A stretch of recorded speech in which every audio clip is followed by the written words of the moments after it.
when we were discussing the binding beliefs and people pleasing, I came up with this idea called the martyr model.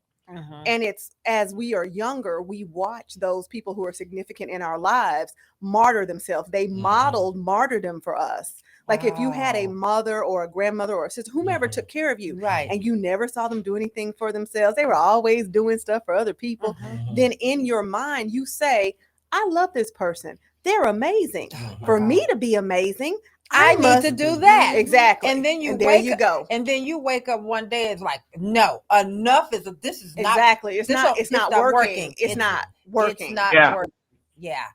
And Wow. and Brene Brown, who's local here, University of Houston, she talks about how shame is divided between women and men, and what triggers shame.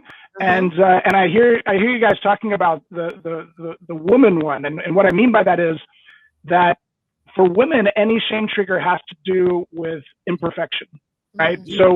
So nowadays, not only does a woman have to have the awesome career, she still has to do everything else perfectly, be the perfect mother, the trophy wife, everything, and it's absolutely impossible. It's impossible to do. Yes.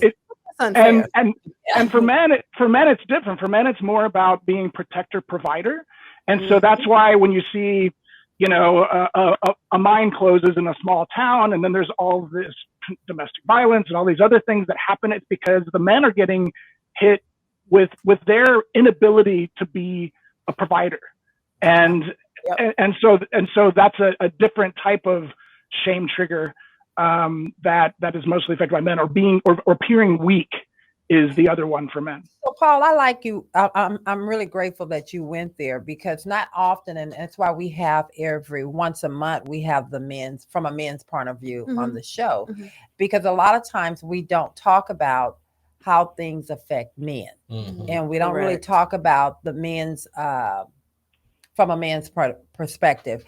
And so saying that, and I really want to dial into that a little more about the triggers for a man, because they hold on to their emotions. You guys really don't talk about it. But it does affect the home and the relationships. Could you give us another trigger that maybe one wouldn't recognize in a man's behavior? Well, I'd say the big ones are what I was saying: safety, like keeping the home safe. So protector, provider, and weakness. And unfortunately, I think the socio-historic context of knowing America well. I mean, obviously each place has their own. Is being the quiet, strong one is considered prestigious. Not expressing your emotion, and what's happening as a result, and you've probably seen all the statistics that are out there. Male loneliness is increasing. Suicide among men continues to increase.